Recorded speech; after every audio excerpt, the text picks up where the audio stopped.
Bueno, sin más pérdida de tiempo, lo voy a recibir, por supuesto, con mucho gusto, como siempre, agradeciéndole su deferencia, siempre que tiene para con nosotros, cada vez que lo convocamos, para que nos ayude con lo que es la lectura, el análisis de estas situaciones tan complejas, ¿no?, que nos sucede muchas veces en la vida de acá de la provincia, pero también a nivel nacional.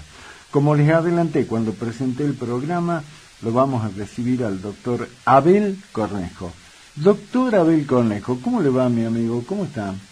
Un gusto, Daniel, querido, un gusto saludarte. Igualmente, Abel, gracias por tu tiempo, siempre tan generoso con nosotros. Bueno, como lo decía, vos sabés que siempre te convocamos cuando aparecen estos temas que para mí necesitan de una lectura, que vos siempre tenés esa sapiencia, ese aplomo para analizarlo con mucha profundidad, pero también con mucha templanza.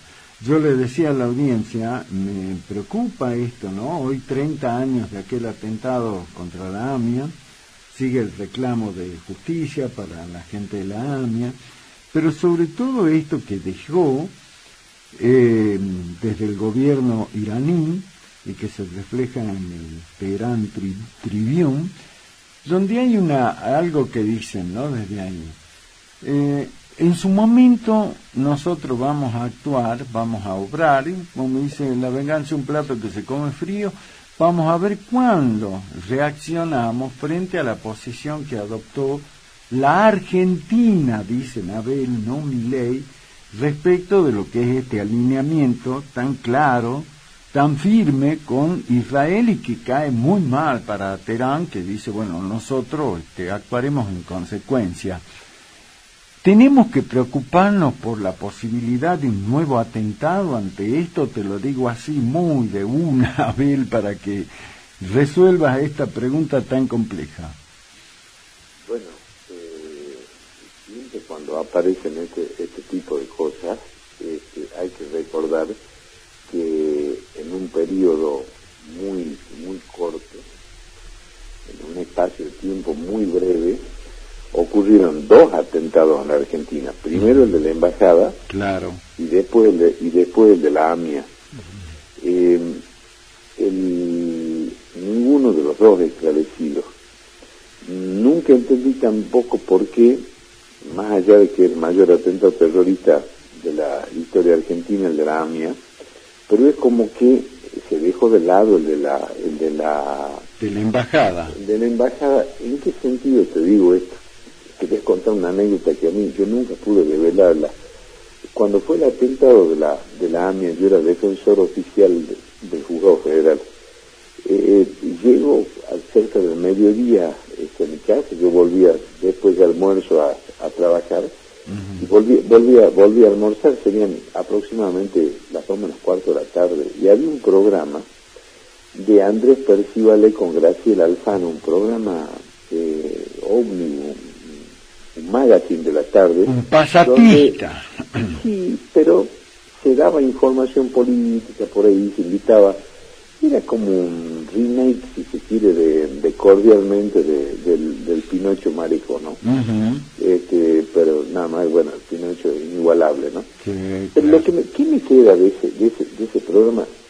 Graciela Alfano, que en ese momento era la que estaba hablando, dice, creo que tenemos noticia de un atentado. Y recién como a los 10 minutos de eso, que se mostraba una columna de humo, se informó oficialmente de ese atentado, 10 minutos después. Ese atentado fue una cosa espantosa, claro. Como cualquier atentado terrorista, pero bueno, hubo que derribar edificios, bueno, una serie de cosas. Y después, a continuación de eso, siguió el atentado de la AMIA, con cambios de pistas. Primero siguió la pista siria, después se siguió la pista iraní, se creó una fiscalía especial, que es la que estaba a cargo del fiscal Nisman. Y esta suerte de advertencia, por llamarle de algún modo, o admonición, con sesgo de amenaza del gobierno de Teherán, obliga a replantearse muchas cosas en la Argentina, vos que hablas de alineamientos, ¿no? A mí me parece que desde hace tiempo es errática la política exterior argentina o ha tenido alineamientos incorrectos, ¿no? No es nuevo esto, ¿no? Ya no es patrimonio de este gobierno, porque fácil sería decir ahora.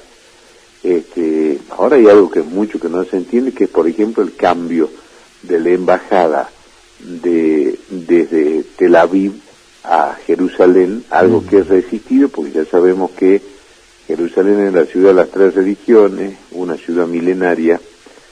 Yo siempre recomiendo leer un libro que se lo vi al presidente sobre su escritorio en uno de los reportajes que le hacen al presidente Milei, que escribe un historiador fantástico que se llama Simón Sebag Montefiori.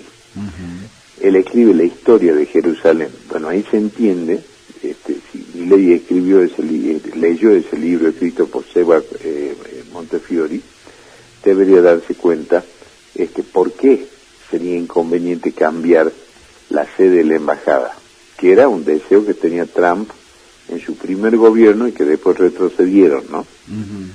Recordemos también toda la historia de cómo se instala el Estado de Israel, primero bajo el influjo de Theodor Herzl y después bajo la acción de Ben Gurión, que fue el primer ministro en el sentido de la función, y primer ministro del Estado de Israel a partir de 1948 en el territorio que actualmente ocupa. Recordar la guerra de Sinaí, la de los 6 días, los enfrentamientos con Nasser, el premio Nobel de la Paz después para Menachem Begin y Anwar el-Sadat. Bueno, entre otras cosas, ¿no? Y estadistas judíos como Simón Pérez, que ha sido un hombre intelectualmente brillante, y todo el conflicto en Medio Oriente. ¿Para qué yo hago este recordatorio rápido? Porque dentro de eso hay 2 palabritas que se llaman política exterior. Y parte de las políticas públicas erráticas que tiene este país es la política exterior, que puede tener consecuencias. Uno de los análisis que se hacían con los atentados terroristas que mencionábamos ocurrido en la década del 90, es que los analistas internacionales decían que Menem fue el presidente más pro-israelí de la historia argentina, hasta que apareció Milei. Claro. ¿Y qué pasaba? Menem tenía la mitad de sus hermanos nacidos en Siria, pero además en Siria hubo un líder muy fuerte que fue Hafez el-Assad, padre del actual presidente sirio, que era una especie de árbitro de Medio Oriente, Assad padre. Y siempre se dijo que Siria había contribuido a la campaña presidencial. Ahí aparecía Ibrahim, bueno, una serie de personajes de la política y del ejército y de la inteligencia siria que habían apoyado la candidatura presidencial de Carlos Menem, ¿no? Después, muchos años más tarde, aparece Milei con ese encolumnamiento. Con esto no estoy señalando que está bien o está mal, sino que entre medio, ¿qué pasa? Durante el gobierno kirchnerista nos vamos hacia el otro lado, digamos, ¿no? Claro. Entonces viene el famoso protocolo con Irán, un disparate, por cierto, eso en política exterior, un disparate, más la famosa triangulación con Venezuela, donde en realidad de la denuncia que hace el fiscal Nisman en su momento, lo que surge es que había como una suerte de triangulación de dinero que era como que iba a financiar la campaña política de el justicialismo en la provincia de Buenos Aires. Una cosa, a ese ya parece cinematográfico el tema. Sí. Pero lo que es muy dramático, que nos indica esta cuestión pendular, igual que va la política argentina muchas veces, es la falta de mirada que tenemos sobre la política exterior de la nación, que repercute en muchos ámbitos, especialmente en 2. Uno, la seguridad; otro, en la economía. Entonces, bueno, esos son prácticamente no se discutió en los debates presidenciales política exterior. Y ahora tanto que volvemos otra vez la mirada que hay que mirarse en el espejo para ver si nos va a salir el tío Sam, para ver si aparece Estados Unidos del otro lado. Claro. Y estamos pendientes de los resultados de las elecciones y todo eso. Veamos un poquito más cerca, por ejemplo, países con política exterior en Sudamérica, con una política exterior con personas muy preparadas y además con una carrera dentro del servicio exterior, como es el caso de Brasil y como es el caso de Chile, por ejemplo. Dos países que han tenido una política exterior a lo largo del tiempo que merece por lo menos ser observada para ver cómo funciona. O sea, cuando se habla de la política de Itamaraty, que es la sede de la Cancillería brasileña, sin duda alguna se está hablando de un poder de Brasil, ¿no? Y la coherencia que tiene, porque bueno, Brasil aspira a un sillón en el Consejo de Seguridad de Naciones Unidas, que como sabemos tiene miembros permanentes y no permanentes. Claro. Brasil va a pelear desde hace años que busca un sillón permanente porque está dentro de las 10 primeras economías del mundo desde hace mucho tiempo. Y Chile, por sus distintos conflictos territoriales que ha tenido, también ha tenido una política exterior muy marcada y muy característica, más allá de que nos favorezca a nosotros o no, pero son dos países que yo siempre me acuerdo de la historia argentina, ¿no? Que como decía Antonio Gramsci, la historia es una gran maestra, pero es una pena que no tenga alumnos, ¿no? Fíjate vos lo que es no tener política exterior, vámonos 200 años atrás. Una de las batallas más importantes que gana la República Argentina es la batalla de Ituzaingó. La marcha presidencial se llama Marcha de Ituzaingó en homenaje a esa batalla. La Argentina derrota al Imperio de Brasil y va un diplomático con muy poco sentido nacional, por no decir que era un vendepatria, que era Manuel José García, y negocia el triunfo argentino en Ituzaingó con Brasil. O sea que ya venía así. Más allá de eso, la Argentina tuvo grandes cancilleres, ¿no? Y esto ya lo hablamos la otra vez con vos, con el tema de la teoría de la neutralidad. Exacto. Que la teoría de la neutralidad a la Argentina le dio muchísimos resultados. Por eso hay que tener cuidado con los alineamientos. Yo no lo juzgo no, porque vos me conoces perfectamente bien, yo soy totalmente definido. Si yo te digo que saco como ejemplo la neutralidad, es porque me parece que la neutralidad era una posición de la política exterior argentina que casi nos hace recuperar Malvinas durante el gobierno de India, por ejemplo. Ahí te hago un pequeño paréntesis reafirmando esto que estás diciendo. A ver, yo recuerdo que una de las posiciones más firmes en ese sentido, de la no alineación, de mantener una posición ajena, o digamos, no tomar partido, y creo que, no sé, vos me vas a corregir porque vos sos un gran historiador, creo que fue uno de los motivos también por los que lo jodieron al gobierno de Ilia, no más allá de la ley de medicamentos de Guanea Tibia. Ilia fue uno de los que más claramente, recuerdo yo, en lo que es la política más contemporánea, dijo, no, nosotros no tenemos que tomar partido. Fue uno de los más firmes en esto. Por supuesto, porque además hay hipótesis de conflictos regionales, nosotros en este momento aparte tenemos tensión con varios países absolutamente innecesaria, ¿no?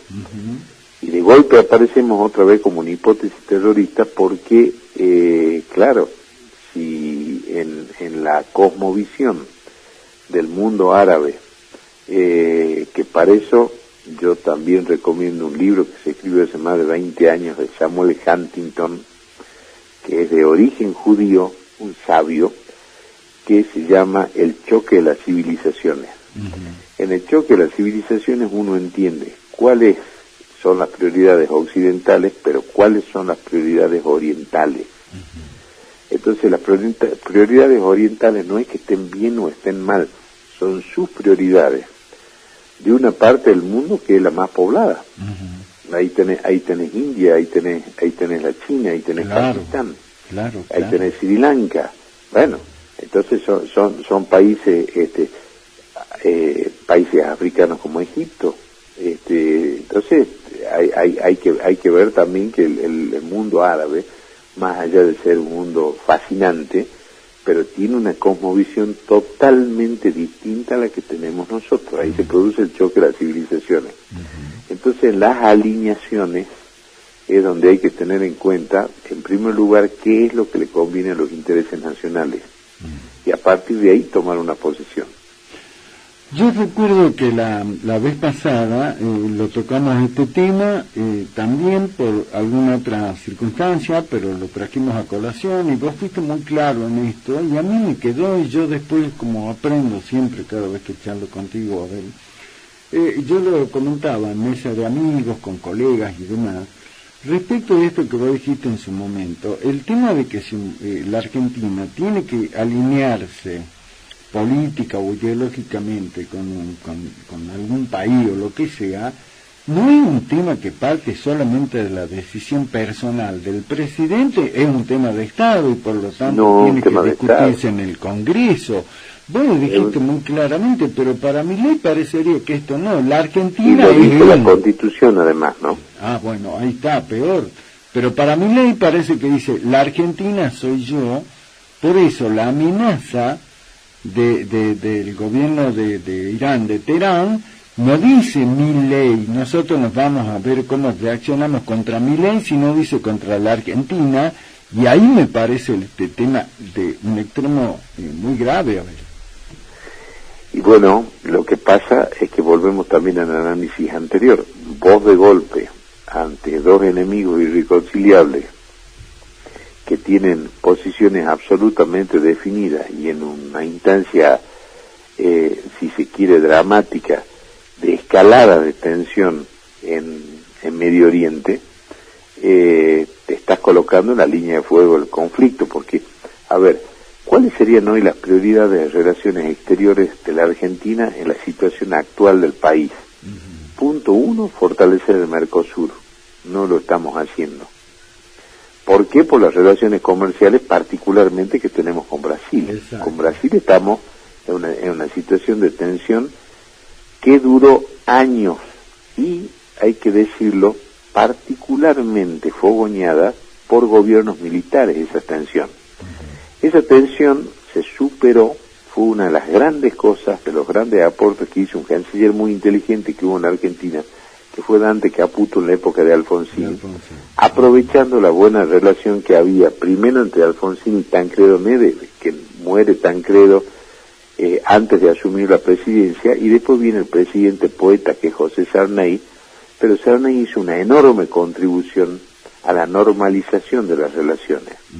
Después, por ejemplo, porque esto no es mérito de un solo partido, yo creo que cuando José Manuel de la Sota fue embajador argentino en Brasil, hizo un trabajo inmenso en cuanto al fortalecimiento de las relaciones argentino-brasileñas, y desde entonces Argentina y Brasil tuvieron vínculos comerciales que es uno de nuestros principales clientes comerciales. El otro es España, también estamos con tensión con España. Exacto. Bueno, entonces ahí ya tenés dos cuestiones diplomáticas que es mucho más importante que irse a alinear con un conflicto que no es tuyo, ¿no?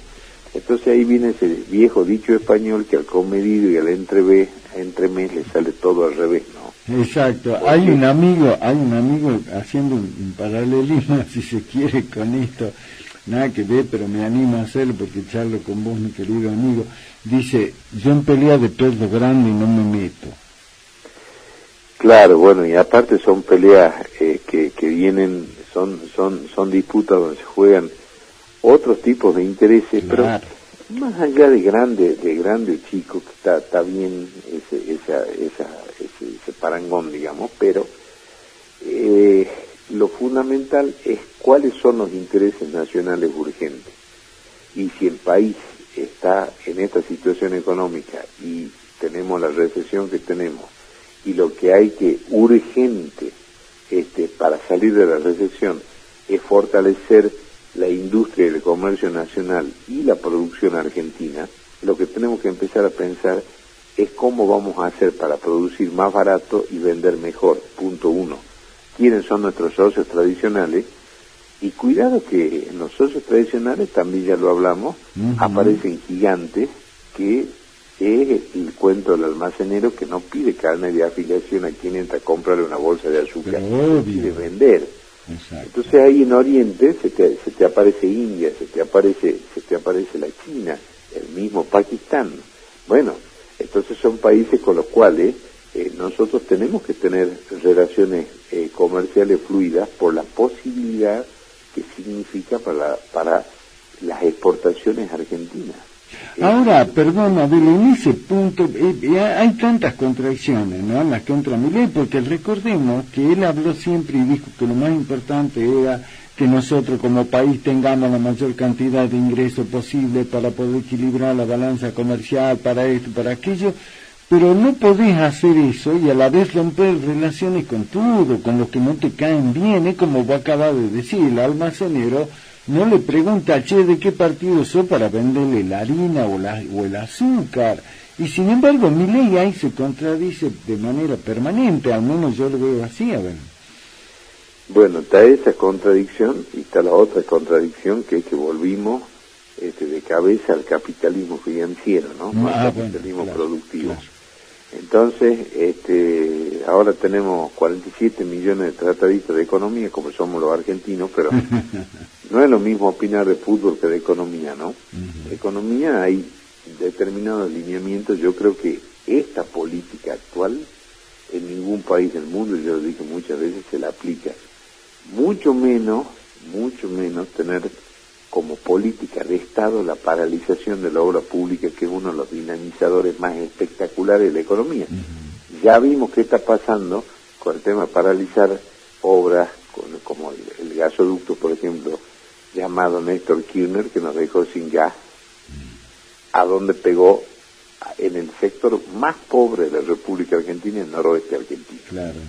Bueno, perdón, ahí Abel, otro paréntesis. Ayer lo comentaba, Gustavo Sáenz tuvo un encuentro muy importante, y sobre todo con este tema, y lo habló con Karina Milei, lo habló con los funcionarios más importantes del Ejecutivo, para justamente volver a poner en marcha el tema de lo que se llama el gasoducto de los Valles Calchaquíes, que no solamente es bueno para Salta, sino también para todo el Valle, Tucumán y demás. Bueno, porque es increíble esto que vos decías, paralizar eso es, no sé, tal vez exagero la calificación, pero es criminal, a ver. Y además, concordando con lo que vos estás diciendo, otra cuestión, ¿no?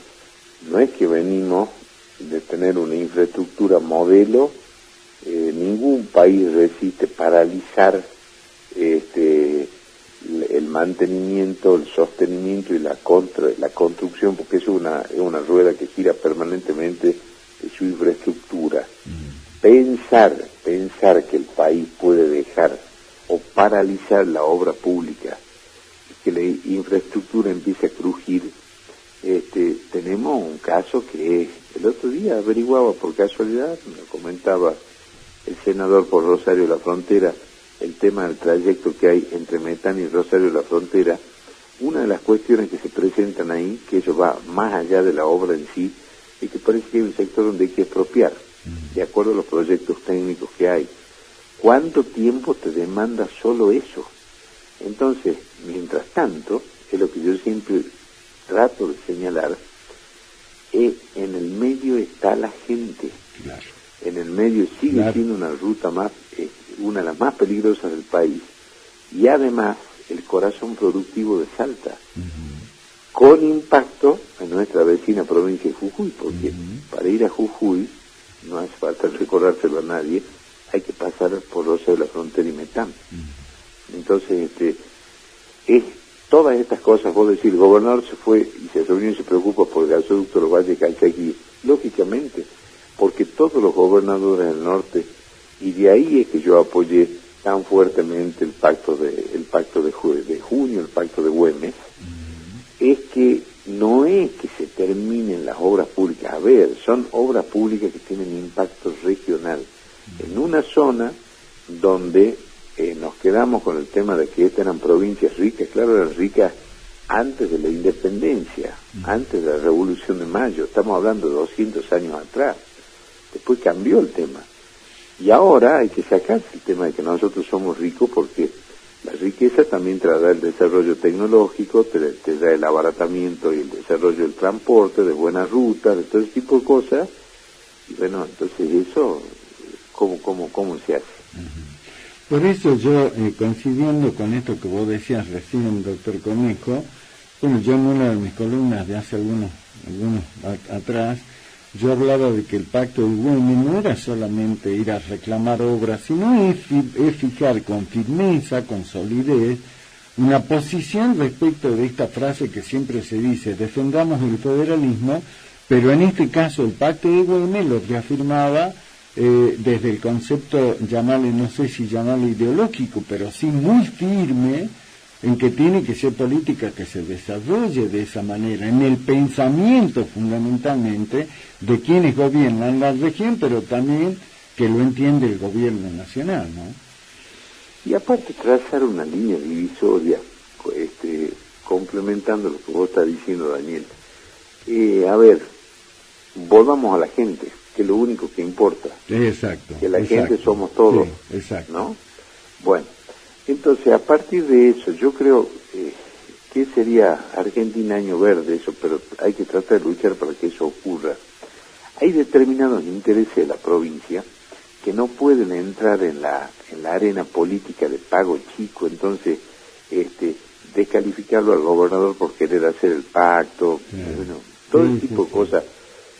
Si a él se le ocurrió en buena hora, pero yo sí le creí del tema que no era una especulación política, porque cuando vos ves la enumeración de obras que habían ahí, y en el de las otras provincias firmantes del Pacto de Güemes, vos te das cuenta que son obras esenciales para el desarrollo de Salta y de la región. Entonces hay determinadas cosas que podemos discutir muchísimas otras cosas, pero esas no.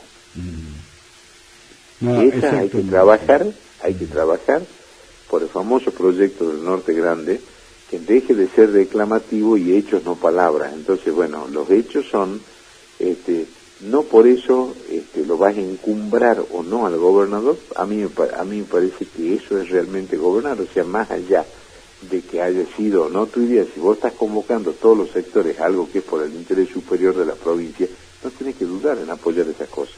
No, claro, por eso, pero salir de la coyuntura, yo entiendo, digamos, ya se empieza a preparar de a poco el terreno electoral del año que viene, pero yo cuando salieron algunos a cuestionar este tema de la idea del Pacto de Mayo, del Pacto de Güemes, digo, pero ¿cómo lo va a cuestionar si lo que está planteando el gobernador se llama Gustavo Sáenz, se podría llamar de otro nombre, con otro nombre? Está diciendo, che, vengamos y defendamos lo que tenemos que ver con nuestra región, con nosotros, hagamos el federalismo, le pongamos cuerpo, le pongamos corazón al federalismo, y que no quede nada más que en términos reclamativos, ¿no?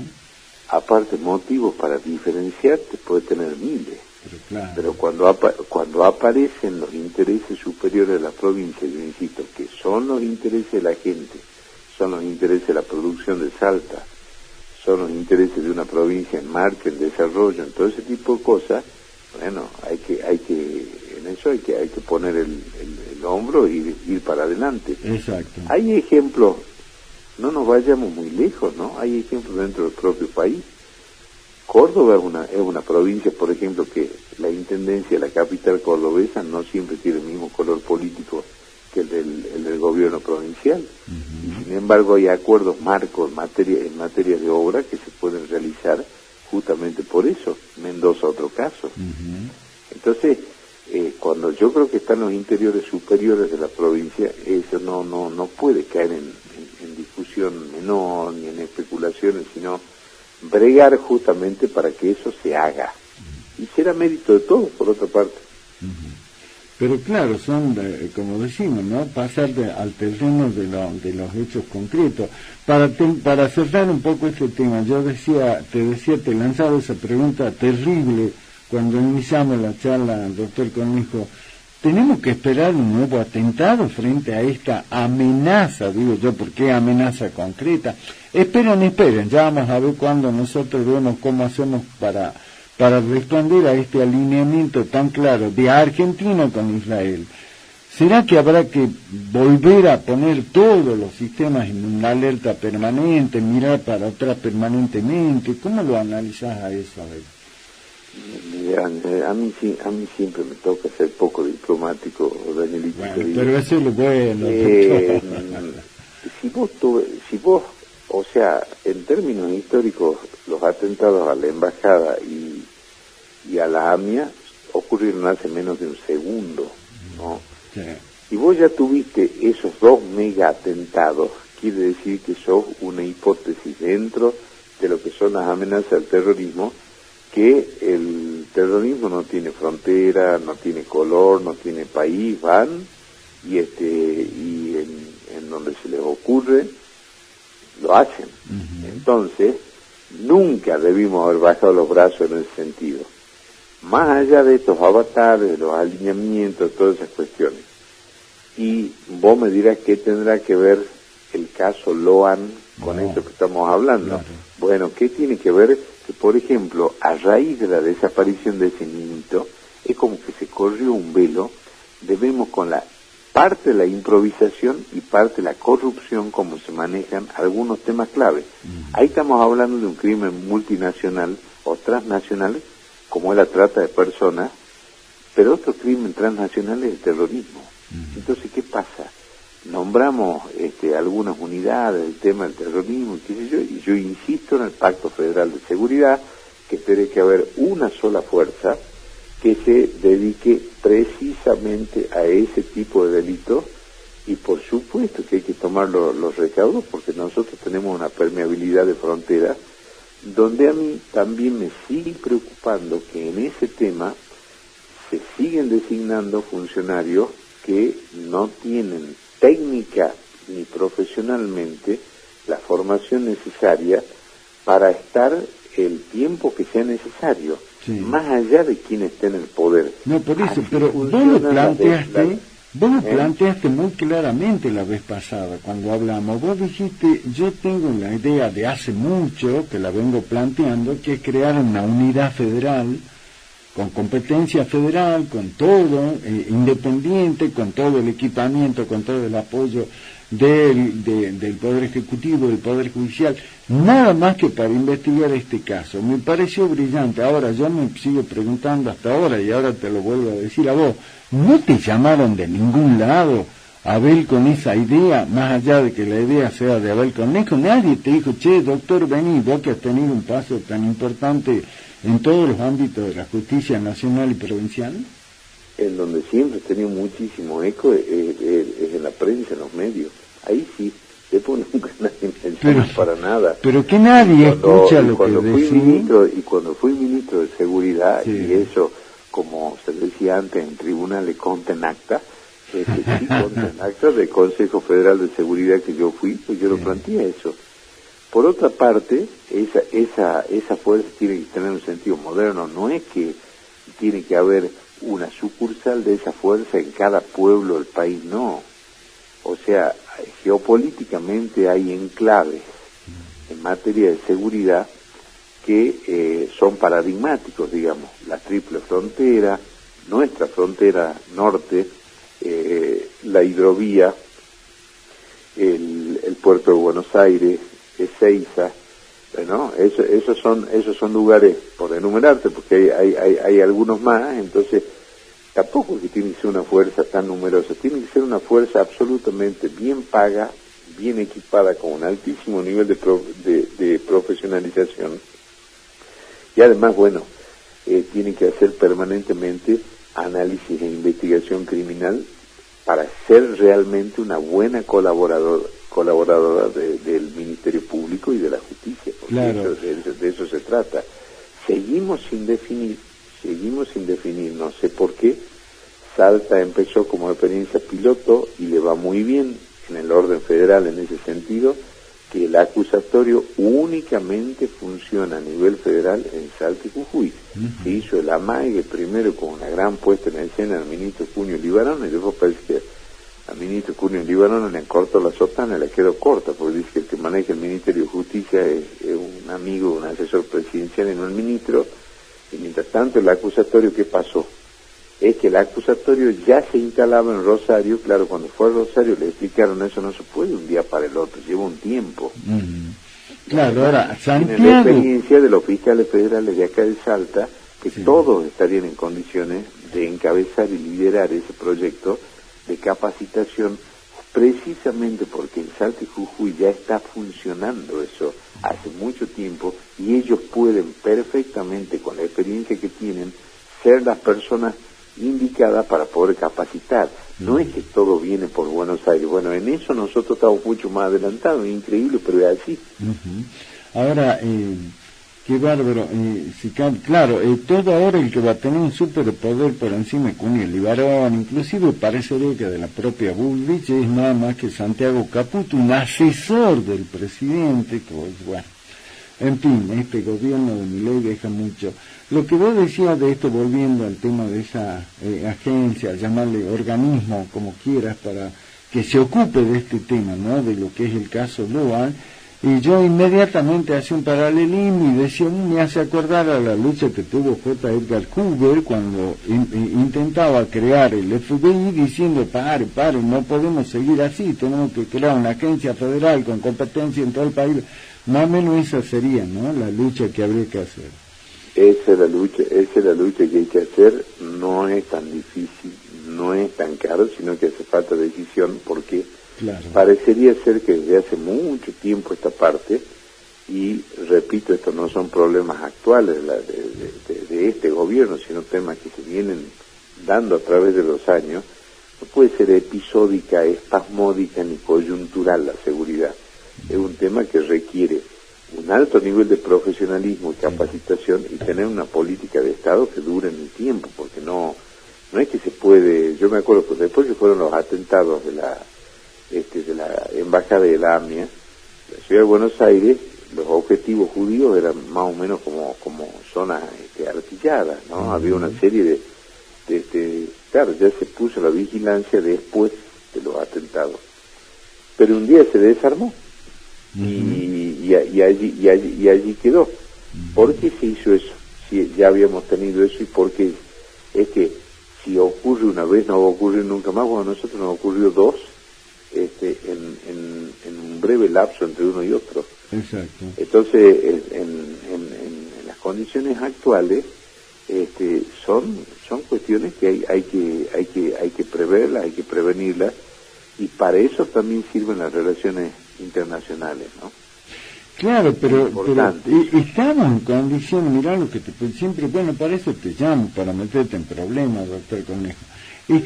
La Argentina está en lo que hace particularmente al tema de la inteligencia, ¿no? Porque acá hay que hacer trabajo de inteligencia, como para trabajar y ver la forma, cómo se puede minimizar, atenuar, no digo eliminar, porque eso no se puede, las posibilidades de un atentado. Está el país en condiciones de poder prevenir una cosa de esta de él.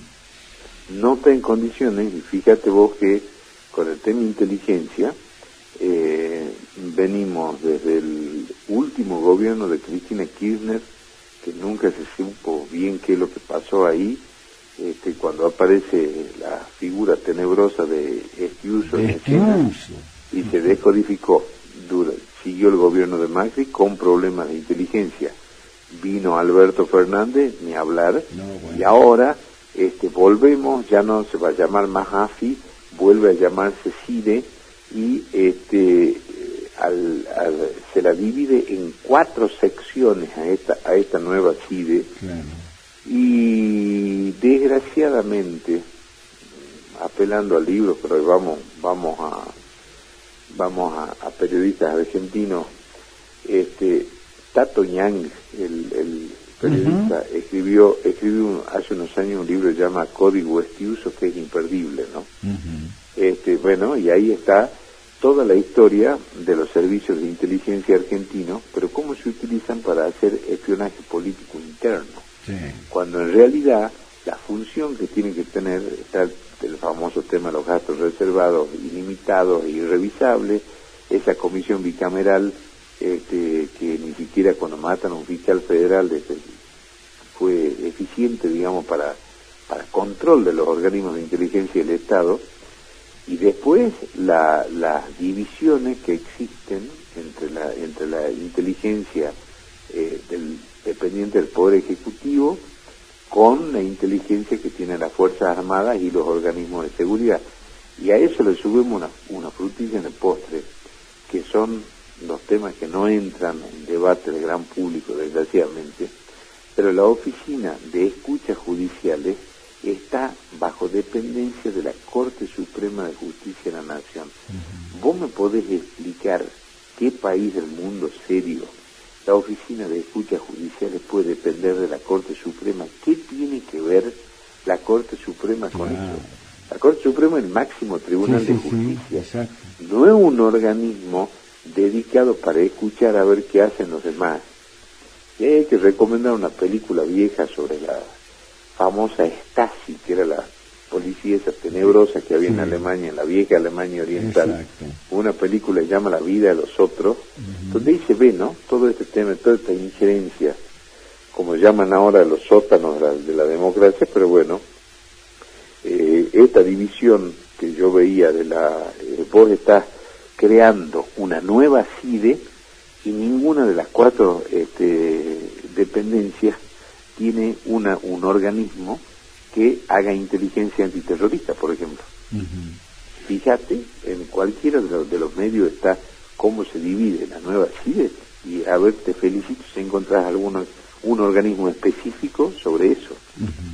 Ahora, entonces, es como que seguimos descompaginados. No, por eso, yo lo que veo con este tema de eliminar la AFI, volver a la CIDE, y no sé si vos vas a coincidir desde tu experiencia, Abel, pero yo creo que es más, dedicar, tratar de perfeccionar la tarea que tiene que tener un servicio de inteligencia, sino lo veo más como un parcelamiento del poder interno en el gobierno de Milei, Abel. Un parcelamiento del poder interno, una enorme improvisación en el tema, lo subrayo y lo pongo con mayúscula, y por otra parte seguir con esa vieja y nefasta práctica de que todas estas cuestiones, y más gastos reservados, irrevisables, y todo, que nadie sabe cuántos son, pero se saben que son muchos, la ley de seguridad interior impide que las Fuerzas Armadas actúen dentro del territorio del país para generar, para ocuparse de la seguridad interior, pero resulta que había todos estos sistemas de inteligencia, nada se dice de lo que en realidad hacen, que es espionaje político para quienes toca estar en el poder. Entonces es una locura el tema. Qué bárbaro, ¿no? Bueno, mi querido doctor, que dejamos pendiente, porque ya usé mucho de tu tiempo, para que veamos este otro proyecto que al menos está impulsando el Ejecutivo, que quiere llegar a reformar el sistema electoral. Yo hablaba hace rato, ¿no?, de lo que son las PASO, que hay que eliminarla, vira la boleta única papel, pero lo vamos a dejar para que lo charlemos en otro momento, así no abusamos. Debía decir una sola cosita sobre eso, ¿no? Sí. Más allá de cuál sea mi opinión. ¿Viste quién ponderó el sistema electoral argentino, como está a nivel nacional actualmente con voto papel? No. Nada menos que Elon Musk.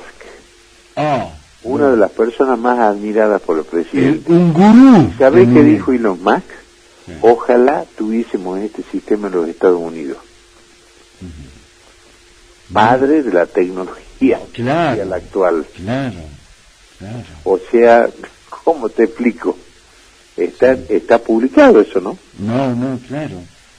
Bueno, lo dice él, repito, el gurú el gurú tecnológico que tenemos, pero claro, lo que pasa es que esas son mentes más abiertas, en el sentido que no son mentes totalitarias. No todo es resuelto por la tecnología, porque ya sabemos también cómo se puede manipular eso, y así estuvo cuestionada la elección de Trump y todo tipo de cosas. Acuérdate que allá se vota por correspondencia, claro. No se vota en el mismo día, no es voto obligatorio, que ahora todas las democracias o las pocas que tienen voto no obligatorio se están empezando a preocupar, porque puede un día la gente, como el libro ese de Saramago, ¿no?, Elogio de la lucidez, no ir a votar. Claro. Ya pasa con el voto obligatorio, imagínate cuando no es obligatorio. No, por supuesto. Aparte, bueno, en el caso concreto de Salta también entrará, creo yo, en la discusión el famoso tema del voto electrónico, ¿no? Que tanta crítica hubo, ¿no? Tanta desconfianza a pesar de todo lo que se dijo. Bueno, son temas, mirá si tenemos temas para plantear y para charlar con vos, doctor. Tenemos muchas cosas, así que bueno. Mi querido doctor Abel Cornejo, gracias como siempre por tu tiempo tan generoso conmigo, con el programa, con nuestra audiencia, por sobre todas las cosas. Al contrario, muchísimas gracias por llamarme. Te mando un fuerte abrazo. Un abrazo grande. Chao, querido.